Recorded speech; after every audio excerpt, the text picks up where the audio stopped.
How to change app icon size on Android.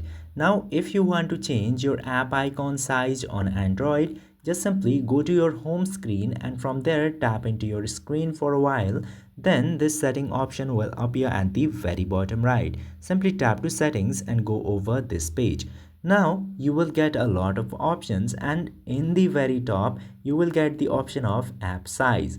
Now from this section you can minimize and maximize your app icons in three different levels: small, big and very big. Just simply select any of the app size that you prefer, and you can see this visualization to see how big your apps are gonna look like. I had set it to smaller. Now I'll set it to biggest, and let's go back and see if the app size increase or not. And as you can see here, the app size are bigger than before. So this is how you do it. I hope this video was helpful to you. If yes, don't forget to hit that subscribe button.